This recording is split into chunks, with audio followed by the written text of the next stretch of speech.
추운 겨울에 조심해야 하는 병, 요즘은 여름에 더 잘 걸립니다. 이 말 믿기 어렵죠? 하지만 실제로 그렇습니다. 아침에 일어날 때마다 허리가 아픈 강직 척추염. 예전에는 기온이 뚝 떨어지는 겨울이 가장 위험한 시기였지만 이제는 냉방이 강해진 여름이 더 위험한 계절이 됐습니다. 에어컨 바람이 밤새 허리를 식히고 이불은 덮지 않거나 탈수와 기온차로 관절과 근육은 얼어붙습니다. 그 결과 아침마다 허리가 뻣뻣하고 척추가 굳어가는 증상을 호소하는 사람들이 늘고 있습니다. 안녕하세요. 류마티스내과 전문의 김지윤입니다. 강직 척추염은 단순한 허리 통증이 아닙니다. 척추와 관절이 천천히 붙어가며 몸을 굽히고 굳혀버리는 병입니다. 그리고 지금 여름이 바로 그 병을 키우는 계절이 됐습니다. 오늘 영상에서 왜 여름이 더 위험한지, 어떻게 지켜야 하는지 확실히 알려드리겠습니다. 방심하면 당신의 허리도 굳을 수 있습니다. 지금부터 함께 보시죠. 많은 사람들이 이렇게 말합니다. 강직 척추염은 추운 날씨에 더 심해진다고. 그래서 겨울이 되면 관절이 아프고 허리가 뻣뻣해지는 건 당연한 거라고 말이죠. 그런데 요즘은 이상하게도 여름철에 병이 더 심해졌다는 분들이 많아지고 있습니다. 그 이유는 우리가 살아가는 환경이 완전히 달라졌기 때문입니다. 과거엔 겨울이 되면 난방을 틀고 몸을 따뜻하게 했습니다. 하지만 요즘은 여름에도 밤새 에어컨을 켜고 자는 경우가 많죠. 특히 무더운 열대야가 계속되는 밤에는 에어컨을 끄는 것이 오히려 고역이 됩니다. 문제는 이 시원함이 우리 몸에는 지나친 냉기로 작용한다는 겁니다. 냉방된 실내에서 잠을 자면 체온이 떨어지고 이불도 덮지 않고 자는 경우가 많아 허리나 엉덩이 같은 관절 부위가 차가운 공기에 그대로 노출됩니다. 몸이 자는 동안에는 움직임이 거의 없기 때문에 이 냉기가 고스란히 척추와 관절에 영향을 미치게 됩니다. 기온이 낮아지면 우리 몸의 혈류순환도 둔해집니다. 피가 잘 돌지 않으면 염증이 생긴 부위의 회복도 느려지고 근육과 인대는 수축하면서 경직되고 뻣뻣해지게 됩니다. 결국 아침에 일어날 때 허리를 바로 펴기가 어려워지고 심한 경우에는 똑바로 눕거나 앉는 것도 힘들어질 수 있습니다. 여름은 또한 탈수가 잦은 계절입니다. 밤새 땀을 흘리고 물을 충분히 마시지 않으면 근육이 쉽게 굳고 경련이 일어날 수 있습니다. 특히 냉방된 공간에서 땀이 말라버리면 자신도 모르게 체내 수분이 빠져나가면서 근육과 관절 건강에 큰 부담을 주게 되죠. 더 무서운 건 여름철에는 많은 분들이 강직 척추염 같은 병이 더 이상 겨울병이 아니란 걸 인식하지 못한다는 겁니다. 그래서 아침에 허리가 아픈 걸 잠을 잘못 자서 그렇다고 넘기고 통증을 참고 지내다가 병을 키우는 경우가 많습니다. 하지만 기억하셔야 합니다. 지금의 여름은 과거와 다릅니다. 냉방이 잘 된 환경일수록 몸은 더 쉽게 식고 척추는 더 쉽게 굳습니다. 지금처럼 기온과 습도가 급변하는 여름철에는 강직 척추염 환자들의 증상이 오히려 더 많이 악화되고 병원 내원도 늘어난다는 게 전문가들의 공통된 견해입니다. 예전처럼 겨울이 오기 전에 대비하라는 조언은 이제는 여름에도 그대로 적용돼야 합니다. 몸이 얼어붙는 건 계절이 아니라 환경이 만드는 것이기 때문입니다. 이제부터라도 여름을 두려워해야 합니다. 우리가 생각하는 여름의 시원함이 척추에겐 차가운 독이 될 수 있다는 것, 그리고 아침의 작은 통증이 미래의 척추 유압으로 이어질 수 있다는 것, 그걸 기억하셔야 합니다. 강직 척추염은 말 그대로 척추가 서서히 굳어가는 병입니다. 주로 척추와 엉덩이 뼈를 연결하는 관절인 천장관절에서 염증이 시작되고 그 염증이 점차 등뼈와 가슴 쪽으로 퍼지며 척추 전체를 딱딱하게 만들어갑니다. 처음엔 엉덩이 한쪽이 쑤시는 느낌에서 시작되기도 합니다. 어느 날은 왼쪽이 아프고 또 다른 날은 오른쪽이 아프고 이런 통증이 양쪽 번갈아 가며 나타난다면 그건 단순한 좌골신경통이 아닐 수 있습니다. 강직 척추염의 초기 신호일 가능성이 높습니다. 병이 진행되면 기침을 할 때 가슴이 아프거나 침대에 누웠을 때 등이 바닥에 닿아 아픈 증상이 나타날 수 있습니다. 무엇보다 중요한 특징은 이 통증이 움직일 때보다 가만히 있을 때 더 심하다는 겁니다. 특히 밤에는 자는 동안 움직임이 거의 없기 때문에 통증이 심해지고 자다가 깨는 경우도 많습니다. 그리고 아침이 되면 척추와 관절이 마치 녹이 쓴 기계처럼 굳어있는 느낌이 들죠. 이 병은 단순히 허리가 아픈 질환이 아닙니다. 시간이 지날수록 염증이 반복되면서 척추뼈 사이에 있는 조직들이 서로 엉겨붙고 결국엔 척추 전체가 하나의 뼈처럼 굳어버릴 수 있습니다. 척추가 굽고 등이 앞으로 휘는 변형도 함께 나타날 수 있습니다. 심한 경우에는 앞을 제대로 보기 어려울 정도로 등이 굽기도 하고 인공관절 수술이나 등뼈를 펴는 수술이 필요한 상황까지 갈 수 있습니다. 더 무서운 건 이 병이 조용히 진행된다는 점입니다. 초기엔 진통제로 버티는 분들이 많고 정확한 진단을 받지 못한 채 수년을 보내는 경우도 적지 않습니다. 이런 이유로 강직 척추염은 가능한 한 빠르게 진단하고 적극적으로 치료하는 것이 중요합니다. 치료 없이 방치하면 척추가 굳는 것뿐 아니라 일상생활 전반이 무너질 수 있기 때문입니다. 여름에 강직 척추염이 더 심해지는 가장 큰 원인은 냉방으로 인해 몸이 예상보다 훨씬 차가워지기 때문입니다. 밤새 켜둔 에어컨은 실내를 시원하게 만들지만 그 시원함이 곧 몸을 경직시키는 냉기가 됩니다. 특히 허리나 엉덩이처럼 관절이 집중된 부위에 찬바람이 직접 닿는다면 다음날 아침엔 통증이 몇 배로 심해질 수 있습니다. 문제는 에어컨의 바람만이 아닙니다. 냉방으로 인해 실내외 온도차가 커지면 우리 몸은 그 변화에 적응하려고 긴장 상태를 유지하게 됩니다. 이 과정에서 근육은 수축되고 혈관은 좁아지며 혈액순환이 원활하지 않게 되죠.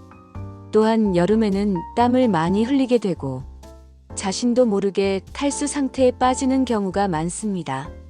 물을 충분히 마시지 않으면 근육과 관절 주변의 수분이 부족해져서 통증과 경직이 심해지게 됩니다. 냉방으로 체온이 떨어지고 탈수로 근육이 마르고 밤새 움직이지 않고 가만히 누워있다 보면 강직 척추염 환자에게는 최악의 조건이 만들어지는 겁니다. 뿐만 아니라 여름철에 자주 발생하는 감염성 장염이나 식중독도 이 병에 직접적인 영향을 줄 수 있습니다. 감염이 발생하면 면역 체계가 과도하게 반응하면서 체내 염증이 다시 활성화될 수 있기 때문입니다.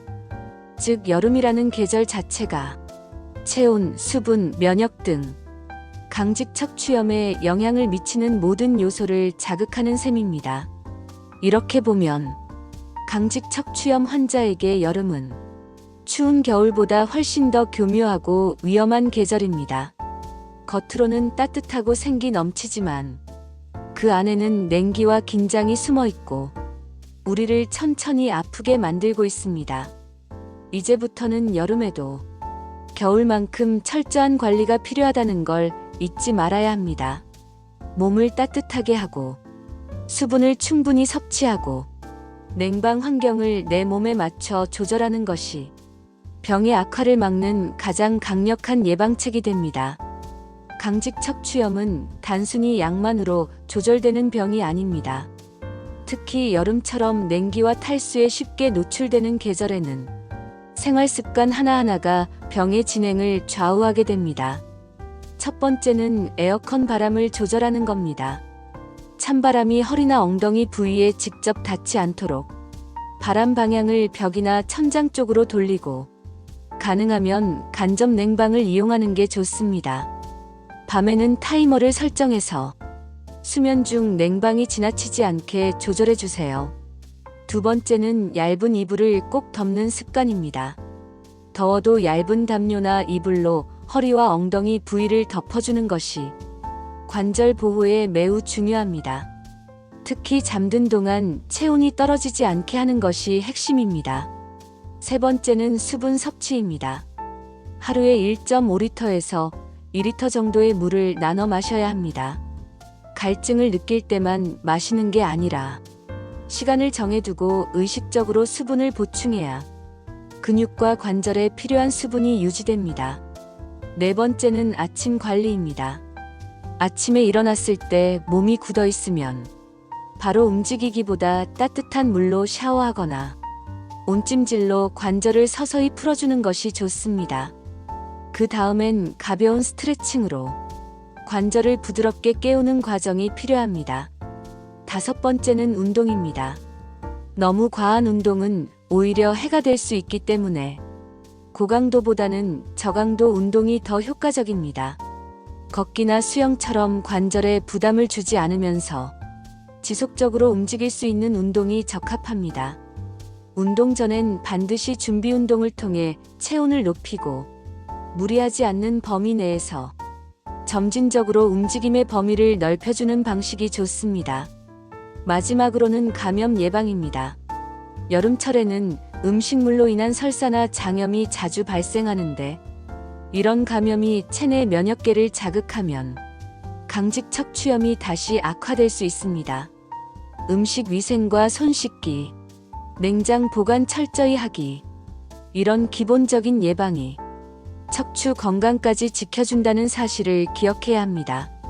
이처럼 여름철 관리에서 중요한 것은 내 몸을 따뜻하게, 부드럽게, 그리고 안정적으로 유지하는 것입니다. 작은 습관 하나가 당신의 척추를 몇 년 더 건강하게 만들어줄 수 있습니다. 강직 척추염이라고 하면 대부분의 사람들은 허리나 등뼈만 생각합니다. 하지만 이 병은 척추만의 문제가 아니라 온몸의 다양한 부위에서 나타날 수 있는 전신 염증 질환입니다. 가장 흔하게 동반되는 증상은 무릎이나 발목 같은 말초 관절의 통증입니다. 걸을 때 발이 찌릿하거나 아킬레스건이 당기듯 아픈 느낌이 반복된다면 이 역시 강직 척추염의 일환일 수 있습니다. 족저근막염처럼 발바닥이 아픈 증상도 단순한 피로가 아니라 염증으로 인한 것일 수 있습니다.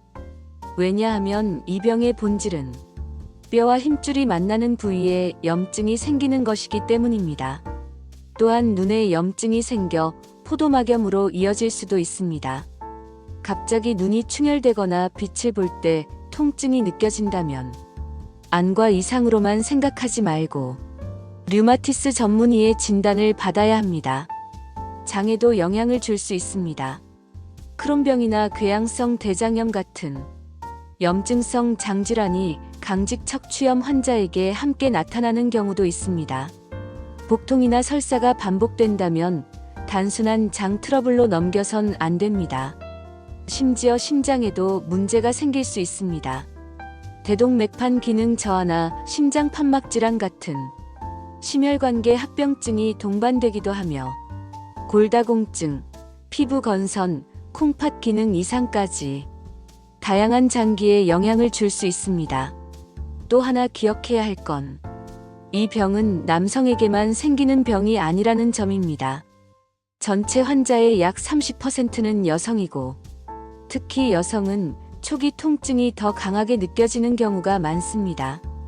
여성 환자의 경우 임신과 출산을 걱정하는 분들도 많습니다. 다행히도 대부분의 경우 임신과 출산은 가능합니다.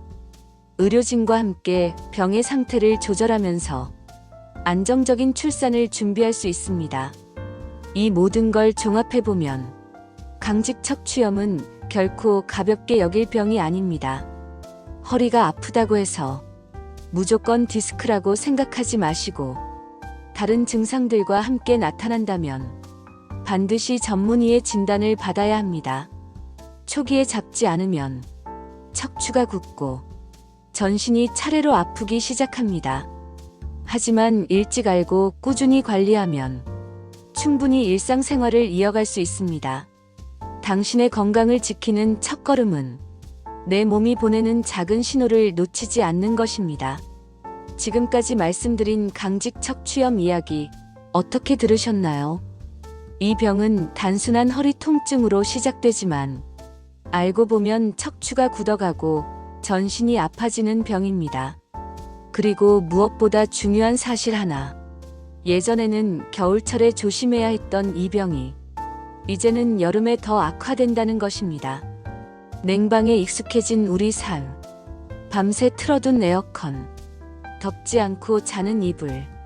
부족한 수분. 무심코 넘긴 장염. 이런 사소한 것들이 쌓여 당신의 척추를 천천히 그리고 확실하게 굳게 만들고 있습니다. 하지만 다행입니다. 이 병은 조기에 발견하고 꾸준히 관리하면 충분히 일상생활을 유지할 수 있습니다. 그 시작은 내 몸의 신호를 무시하지 않는 것, 그리고 여름철에도 겨울처럼 관리하는 생활 습관입니다. 아침마다 허리가 뻣뻣하거나 등이나 엉덩이가 반복적으로 아프다면 참지 말고 전문의와 상담해 보세요. 치료는 빠를수록 변화는 확실합니다. 여름은 더 이상 안전한 계절이 아닙니다. 몸은 매일 굳어가고 있고 우리는 그 사실을 모르고 지나칠 수 있습니다. 이 영상이 여러분께 작은 경각심과 큰 도움이 되었기를 바랍니다. 구독과 좋아요는 앞으로도 건강한 정보를 나누는데 큰 힘이 됩니다. 여러분의 척추 건강 함께 지켜가겠습니다. 감사합니다.